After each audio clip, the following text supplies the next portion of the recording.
여러분, 그 아주 깜깜한 밤에 뭔가 좀 이렇게 잘못 봐서 깜짝 놀란 적 없으십니까? 밤에 이렇게 목이 말라서 자다가 일어나서 물을 마시려고 거실에 나왔는데 저쪽 한 구석에 사람 형상이 딱 서 있는 것을 보고 가슴이 철렁 내려앉았던 그런 순간 있으시죠? 그런데 한참 바라보면 뭡니까? 의자에 걸어둔 겉옷이거나 혹은 창문으로 비친 나무 그림자인 걸 알게 될 때가 있죠. 그리고 그제서야 안도하게 됩니다. 뭐가 너무 깜깜해서 뭐가 뭔지 알지 못할 때는 그렇게 무섭더니 알고 나면 그렇게 내 마음을 두렵게 만들었던 그 무서움의 감정이 순식간에 사라지는 것을 경험하게 되는 거죠. 자, 오늘 우리가 읽었던 본문 속 이야기, 사실 이와 좀 비슷한 그런 이야기입니다. 깊은 어둠 속에서, 사물을 분간하기 힘든 깊은 어둠 속 풍랑이 있는 그 바다에서 무언가를 보았지만 그것이 무엇인지 또 누구인지를 알지 못했던 어느 사람들의 이야기죠. 오늘 본문의 배경은 갈릴리 바다입니다. 갈릴리 바다 한가운데에 한 척의 배가 떠 있었죠. 본문은 그때를 밤 4경이었다 이렇게 표현을 하는데요. 오늘날의 시간으로 따지면 새벽 3시에서 6시 사이입니다. 그러니까 밤새 그 밤바다를 배를 타고 지나갔다 치면 가장 어두운 시간, 또 제일 지치고 피곤한 그런 시간이었던 거죠. 그 배에 있었던 사람들은 예수님의 제자들이었습니다. 그리고 그 제자들은 밤새도록 불어오는 바람과 씨름을 하고 있었죠. 하지만 아무리 노를 저어도 이 배는 앞으로 나가지 않았고 그들은 계속해서 그 바다 한가운데서 풍랑과 애써 힘써 싸워야만 했습니다. 그런데 흥미로운 것은 그 밤에 그들이 겪고 있는 이 고생이, 이 수고가 그들이 원하거나 그들이 택한 것이 아니었다는 거죠. 오늘 보면 22절을 보면은요, 예수님께서 제자들을 재촉하여, 예수님께서 등 떠미셨다는 거죠. 제자들을 재촉하여 그들로 하여금 배를 타고 건너편으로 가게 하셨다 이렇게 기록을 하고 있습니다. 그러니까 제자들은 자기들이 원하지 않았다는 겁니다. 날씨가 안 좋은데 제자들이 꼭 오늘 가야 합니다 그렇게 고집을 부린 것도 아니고, 이쪽 길로 가야 되는데 꼭 이쪽 항로로 가는 것이 좋겠습니다 하고 고집을 피우다가 이 풍랑을 만나게 된 것도 아니라는 거죠. 그저 주님이 가라고 해서, 그래서 그 말씀을 듣고 배에 탔는데 이 풍랑을 겪고 있는 겁니다.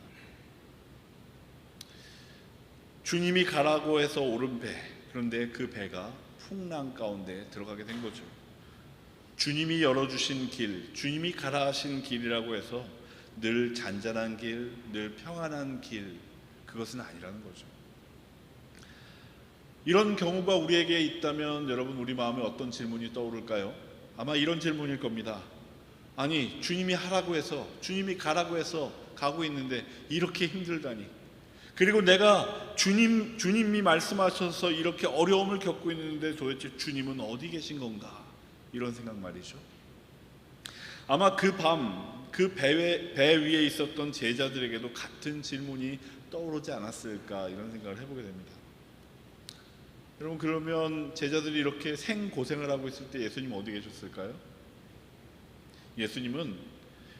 예수님을 따라왔던 수많은 무리들을 다 돌려보내신 후에, 제자들을 먼저 배에 보내신 후에 홀로 산 위에 올라가 기도를 하고 계셨죠. 제자들은 예수님이 함께 있지 않아 예수님을 보지 못했지만, 같은 본문의 내용을 다루고 있는 마가복음에 따르면 산 위에 올라가신 예수님께서는 그곳에서도 제자들이 힘겹게 그 밤에 노를 젓고 있는 것을 보고 계셨습니다. 제자들은 보지 못했지만 말이죠. 자, 그럼 이 배 위에서 무슨 일이 있었는지 조금 자세히 들어가 볼까요? 제자들 중에는 이 갈릴리 지역에서 뱃사람으로서, 어부로서 이 갈릴리 지역에서 잔뼈가 굵은 그런 사람들도 몇 있었습니다. 그래서일까요? 오늘 본문을 보면 그토록 무서운 풍랑이 그 제자들을 덮치고 있는데 그 풍랑을 만난 제자들의 반응이 어땠는지에 대해서는 조금도 관심을 두지 않습니다. 영화로 치면 아마 엄청난 그 CG가 들어간 아주 스펙타클한 그런 장면일 텐데 그 장면에 대한 묘사가 없다는 거죠. 그 장면 아래서 고생하고 있는 제자들, 무서워하거나 두려워하거나 소리 지르는 그런 제자들의 모습을 언급하지 않는다는 겁니다. 그저 본문을 보니까 배가 육지에서 멀리 떠나왔고 큰 바람이 일었는데 거센 물결에 그들이 시달렸다라고 그렇게 한 줄만 기록하고 있죠. 자, 그런데 오늘 본문을 들여다보면 딱 한 군데에서 그들의 반응, 이 제자들의 반응이, 감정적인 반응이 소개되는 장면이 있습니다. 여러분, 그게 어딜까요? 아까 다 들으셨죠? 바로 예수님이 바다 위를 걸어오시는 것을 그들이 보았을 때라는 거죠. 폭풍이 어마어마하게 불어오고 배가 휘청휘청 거릴 때에는 제자들이 어떤 반응을 보였는지는 전혀 성경은 관심이 없고 오직 예수님이 걸어오시는 것을 보고 그들이 보였던 반응은 관심을 두고 있다는 거죠. 그래서 26절은 이렇게 기록을 합니다. 제자들이 그가 바다 위로 걸어오심을 보고 놀라서 유령이라 소리치며 무서워하며 소리 질렀더라. 여러분, 좀 흥미롭지 않습니까? 그 무서운 풍랑의 장면, 그 스펙타클한 장면은 고작 한 문장으로 그냥 슬쩍 지나가면서 유독 이 대목에서만 이 제자들의 두려움을 자세하게 기록을 하고 있는 거 말이죠. 왜일까요? 그만큼 제자들의 두려움이 극에 달했기 때문일까요? 어쩌면 예수님이 등장하시는 이 장면을 보다 극적으로 묘사하기 위해서 그런 걸까요? 아닐 겁니다. 왜냐하면 사실 이 짧은 이 장면 안에는 오늘 본문과 마태복음이 전하고자 하는 아주 중요한 메시지가 담겨있기 때문이죠.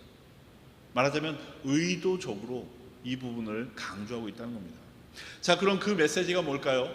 마태복음이 또 이 장면이 우리에게 들려주고자 하는 그 메시지가 뭘까요? 그 메시지는 바로 이 제자들이 무서워서 소리를 질렀던 그 대상, 그들이 무엇을 보고 그렇게 무서워했는지를 살펴보는 것으로 우리가 찾아볼 수가 있겠습니다. 자, 그럼 여러분 여쭤보겠습니다. 제자들이 이 어두운 풍랑 속에서 보게 된 것은 무엇이었습니까? 누군가 물 위를 걸어서 그들에게 오고 있는 모습이었죠. 그런데 여러분, 이것은 예사로운 장면이 아니라는 겁니다. 성경에서는요, 특히 구약 성경에서는요, 바다라고 하면 죽음, 어둠, 혼란, 혼돈의 이미지로 그려지는 대표적인 그런 대상입니다. 바다는 사람이 도무지 다스릴 수 없고 통제할 수 없는 그런 일반적인 대상을 통칭하는 데 사용된다는 거죠.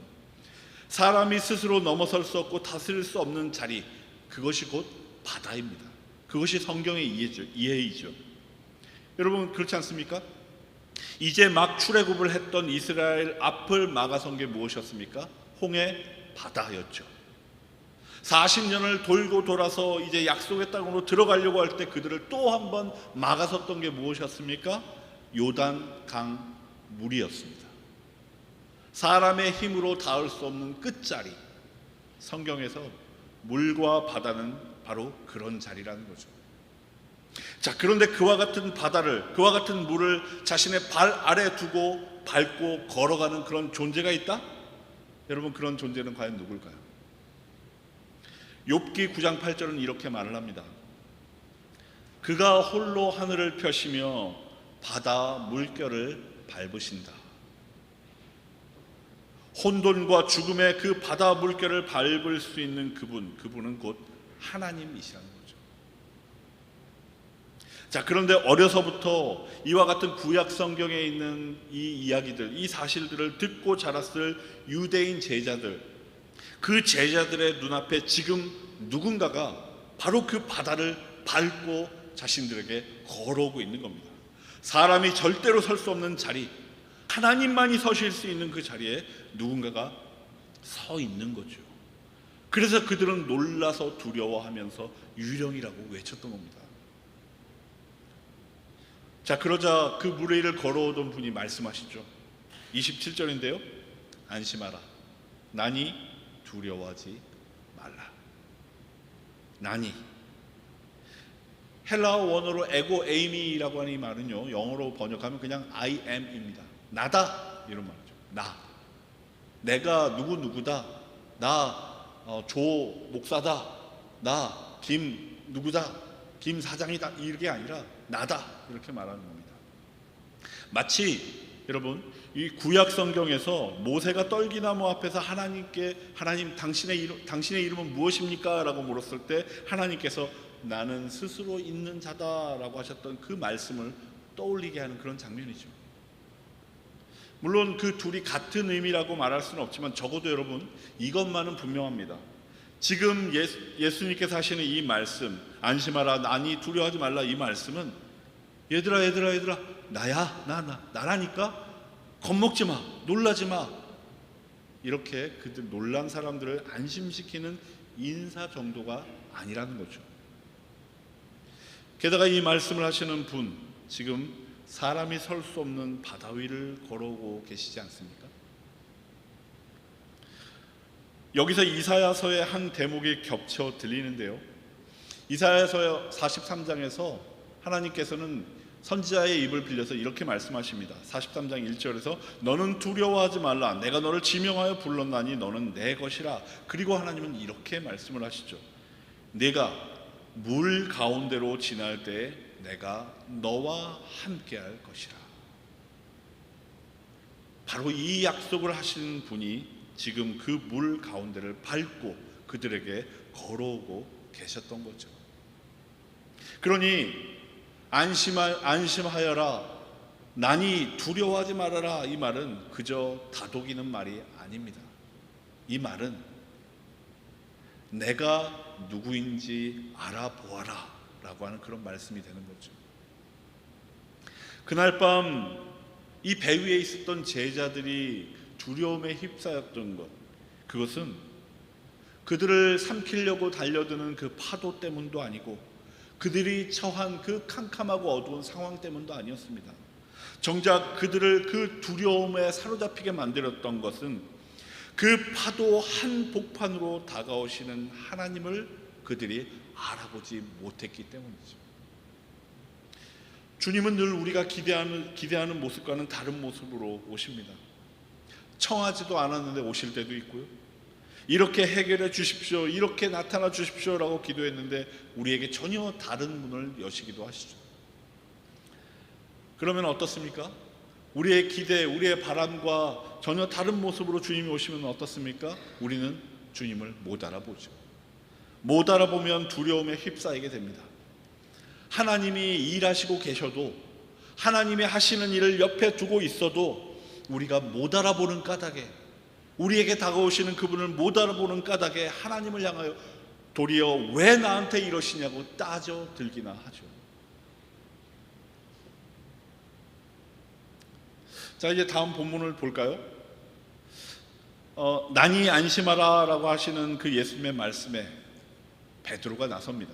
28절인데요. 주여, 만일 주님이시거든 나를 명하사 물 위로 오라 하소서.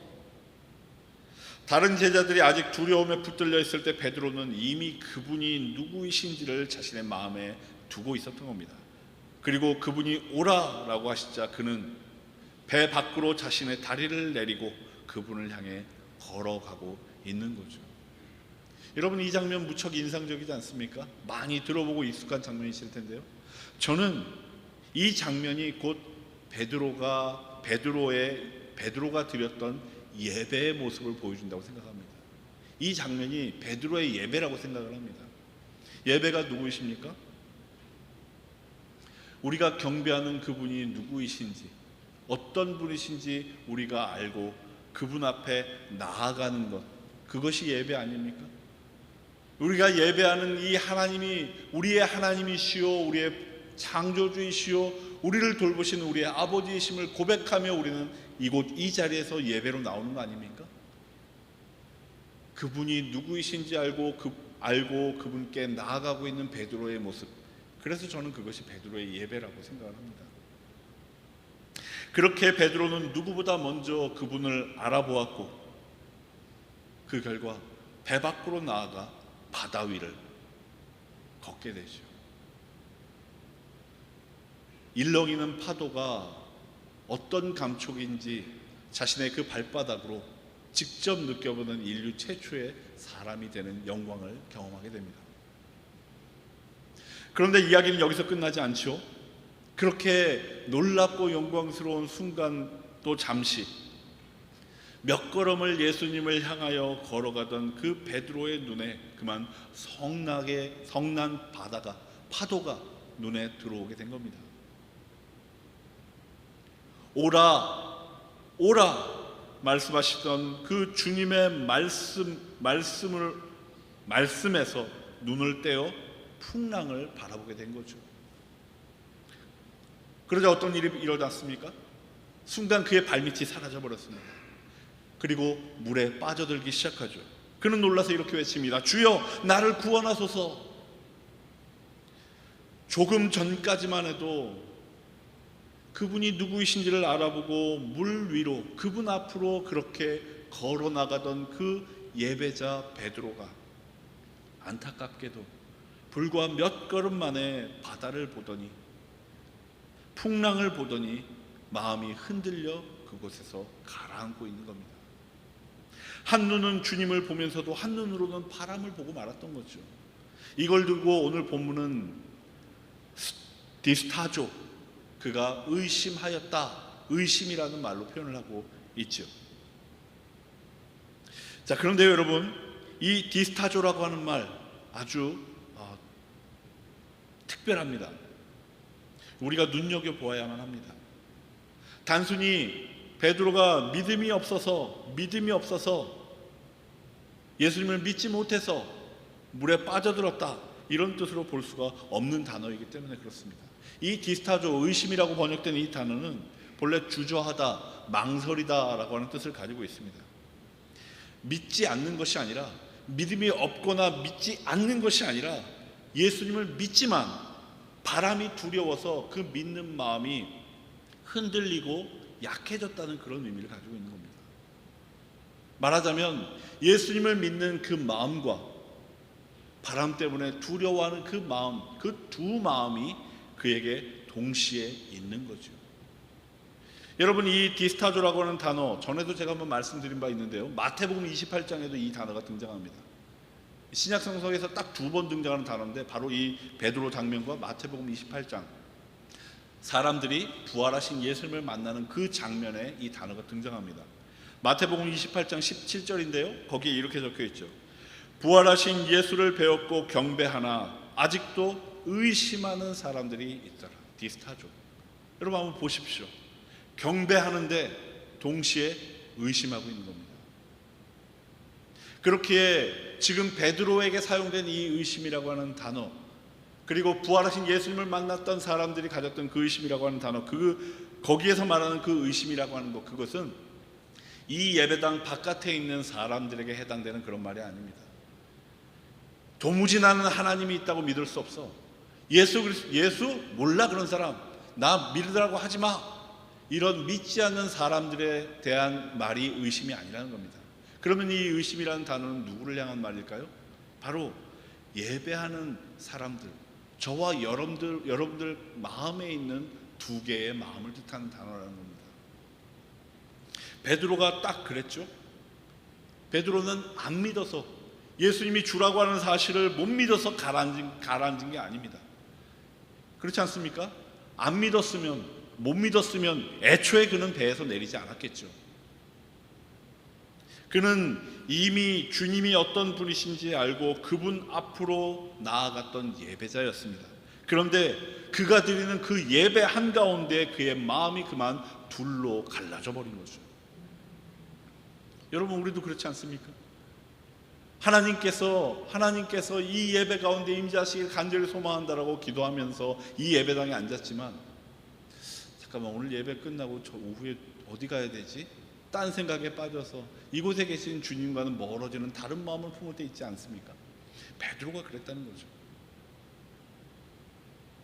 그럼 주님께서는 이토록 흔들리는 예배자, 온전한 마음을 가지고 주님 앞에 나오지 못하는 이 예배자를 어떻게 대하실까요?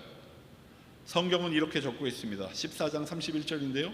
예수께서 즉시 손을 내밀어 그를 붙잡으시며 이르시되 믿음이 작은 자여 왜 의심하였느냐. 온전한 마음을 잃어버리고 두 마음이 되어 흔들리는 그 예배자를 책망하고 질책부터 하지 않으십니다. 먼저 손을 내밀어 주시죠. 즉시 손을 내밀어 그를 붙잡으시되 마음이 흔들리는 그 예배자에게 손을 뻗어 그를 먼저 붙잡아 주시는 겁니다. 그를 먼저 끌어올려 주시는 거죠. 그리고 그를 위하여 준비된 말씀은 그 다음에 이어지는 겁니다. 여러분, 이 장면, 이 구절이 의미하는 바를 잘 아시겠습니까? 어쩌면 저는 이 말씀 후반부에 믿음이 작은 자여 왜 의심하였느냐라고 하는 이 예수님의 말씀도 화가 나서 혼내키면서 그렇게 사는 질책이 아니라 안타까움과 애틋함을 담아서 이 사람아 왜 그랬어? 왜 그런 거야? 이렇게 하시는 말씀이었을지도 모른다는 그런 생각도 듭니다. 마음이 흔들려서 물에 빠지는 예배자, 온전한 마음을 갖지 못해서 온전히 하나님을 바라보지 못하는 그 예배자를 마냥 혼내시거나 그렇게 온전한 마음을 갖지 못하여 당하는 그 어려운 상황들을, 그 곤란한 상황들을 그 믿지 못함에 대한 징벌로 삼아서 그냥 내버려 두지 않으시고 손을 뻗어 그를 잡아주신다고 하는 그 사실, 여러분, 그 사실은 우리에게 너무나 큰 위로가 되죠. 왜냐하면 하나님은 완성된 예배자만 받으시는 분도 아니고 늘 두 마음 가운데서 언제나 흔들리고 있는 우리들의 이 온전하지 못한 예배조차 받아주신다는 그런 뜻이기 때문에 그렇습니다. 비록 아침마다 말씀을 읽으며 아멘이라고 말을 했다가도 점심때쯤 되면 어느샌가 또 다른 걱정을 붙들고 앉아있는 우리이고, 하나님이 하실 겁니다 라고 입으로 고백하면서도 속으로는 계산기를 두드리는 우리이지만 주님은 그런 우리를 내치지 않으시고 계속하여 우리의 손을 잡아 올려주신다는 거죠. 그러므로 여러분, 신앙생활이라고 하는 건 말이죠, 우리가 이를 꽉 악물고 마음을 하나로 온전하게 만들기 위해서 애쓰고 노력하는 그런 것이 아닙니다.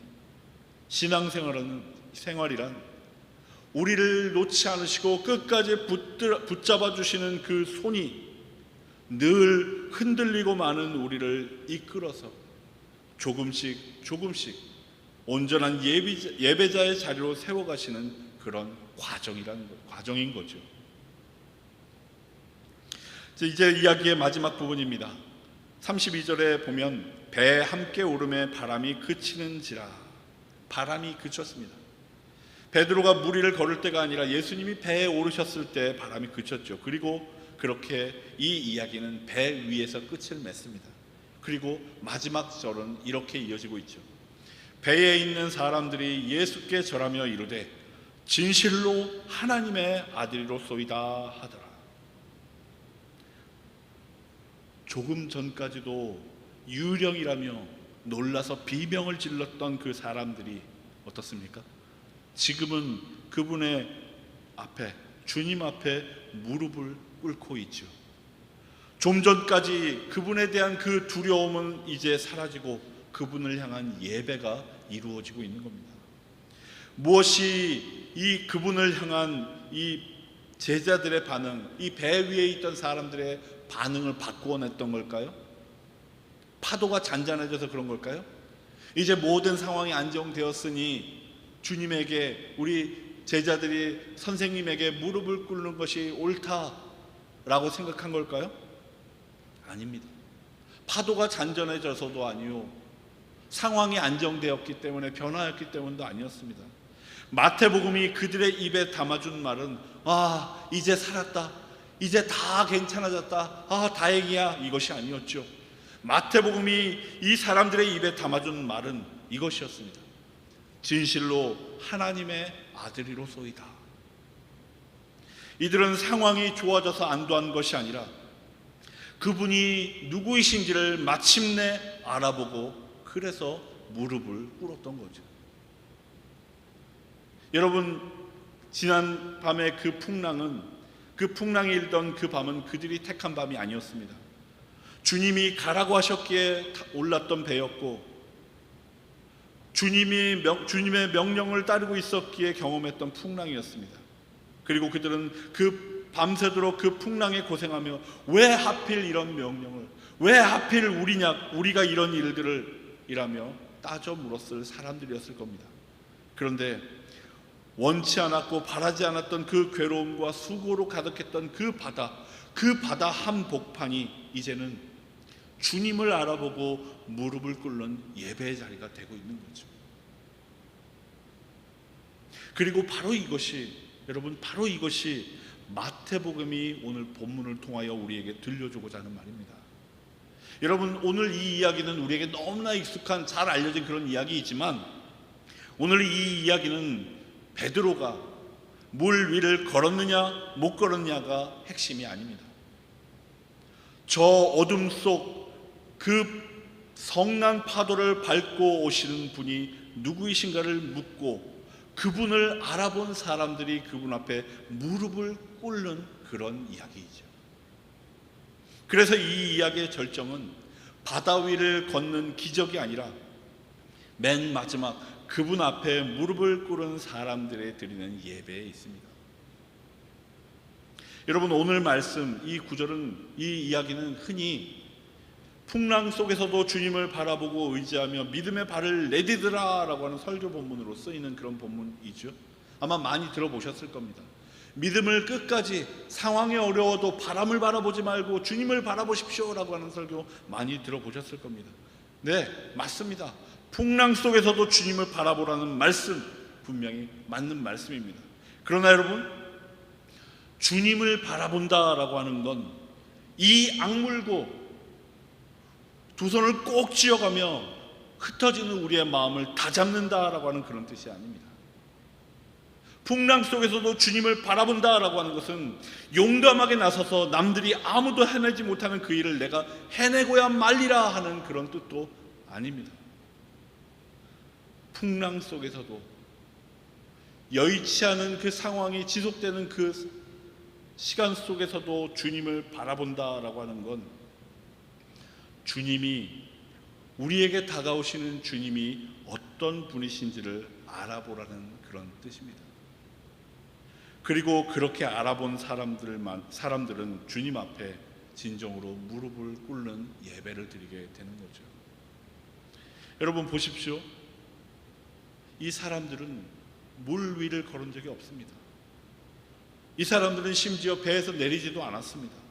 그러나 그들은 예수님을 하나님의 아들이라고 처음으로 고백하는 사람들이 되었죠. 그들이 주님 앞에 무릎을 꿇었던 그곳은 여전히 배 위였습니다. 바람은 그쳤다고는 하지만, 풍랑은 잦아들었다고는 하지만 그들이 탄 배는 아직 바다 한가운데에 있었고 육지도 보이지 않는 곳이었습니다. 그러나 그들은 바로 그곳에서 언제든 다시금 바람이 불어올 수 있고 언제든 다시금 파도가 칠 수 있는 바로 그 불안정한 바다 한복판에서 예배를 드렸다는 거죠. 설교를 준비하다가 문득 평양에 있는 산정현 교회 이야기가 생각이 났는데요. 산정현 교회는 우리가 잘 알고 있는 그 주기철 목사님이 일제시대 때 신사참배를 거부하고 감옥에서 순교하셨던 그분이 섬기셨던 교회입니다. 그런데 이 산정현 교회 교인들이 1951년 한국전쟁 중에 남쪽 끝 부산까지 피난을 내려오게 되었습니다. 그렇게 피난을 내려온 그들이 내려와서 무엇을 가장 먼저 했을까요? 그들이 가장 먼저 한 일이 무엇이었을까요? 집을 지은 게 아니었습니다. 그들이 가장 먼저 피난지에서 했던 것은 예배 처소를 만들고 교회를 다시 시작하는 일이었죠. 전쟁은 아직 끝나지 않았고 고향에는 언제 다시 돌아갈 수 있을지도 모를 상황, 산비탈에 위험한 판잣집을 짓고 삶을 이어가던 그들이 함께 모여서 예배부터 드렸습니다. 어려운 현실 가운데서도 가장 먼저 붙들어야 할 대상이 누구인지를 알았기 때문이죠. 여러분, 우리도 마찬가지이지 않습니까? 우리 교회가 처음 시작할 때를 한번 생각해 보십시오. 모든 것이 불안했습니다. 또 우리가 마주해야 했던 현실들은 마치 풍랑처럼 우리를 집어삼켜 버릴 것만 같았죠. 그때는 정해진 예배 처소도 없었고 심지어 교회 이름조차도 없었을 때였습니다. 그러나 그때에도 예배가 먼저였습니다.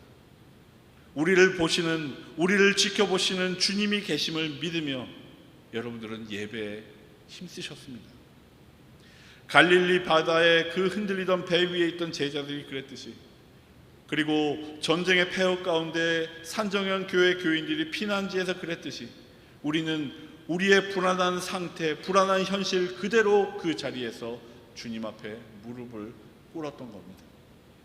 여러분, 예배는 모든 조건이 갖춰진 다음에 드리는 것이 아닙니다. 여러분, 예배는 내 마음이 다 잘 준비되고 그렇게 온전한 자격을 얻은 후에야 드리는 것이 아닙니다. 비록 바람과 파도가 불어오고 그 어려운 현실과 상황으로 인해서 내 마음속에는 비록 흔들림이 있고 불안이 있을지라도 주님이 어떤 분이신지, 나를 바라보며 나에게 다가오시는 그 주님이 어떤 분이신지를 고백하며 여전한 불안과 흔들림이 있는 바로 그곳에서 무릎을 꿇는 것, 여러분, 그것이 예배입니다. 풍랑 속에서 제자들이 괴로움을 겪던 그 밤, 예수님은 산에서 기도하고 계셨지만 제자들이 타고 있던 그 배에서 한순간도 눈을 떼신 적은 없습니다. 그리고 그 예수님께서는 제자들이 타고 있는 그 배가 있는 바다 한가운데로 제자들을 찾아오셨죠. 그렇게 제자들에게 끝까지 시선을 떼지 않고 그들을 찾아오셨던 주님은 오늘 우리에게도 똑같은 일을 하고 계시는 줄 믿습니다. 우리를 쉼없이 쉬지 않고 바라보시고 여러분들의 그 숨겨진 형편들, 남들에게 보이지 못한 그 처지와 상황들, 한순들까지도 다 아시고, 그래서 혼돈이 가득하고 흔들림과 불안이 가득한 여러분들의 삶의 그 중심으로 주님은 오늘도 찾아오고 계시다는 겁니다. 여러분들을 찾아오시는 그분은 곧 하나님이시죠. 우리 인생에 놓인 불안과 혼돈의 파도를 자기 발 아래에 두시고 다스리시는 그분은 하나님이십니다. 두 마음으로 흔들리다 절망의 물결 속으로 빠져드는 우리에게 손을 내밀어 잡아주시는 우리의 주님이십니다. 여러분, 그분이 여러분들을 바라보고 계십니다. 여러분들의 형편과 처지를 보시고 여러분들의 마음을 보십니다. 그리고 여러분 앞에 그 풍랑 한가운데서도 여러분들을 붙드시고 끝까지 인도해 주실 것입니다.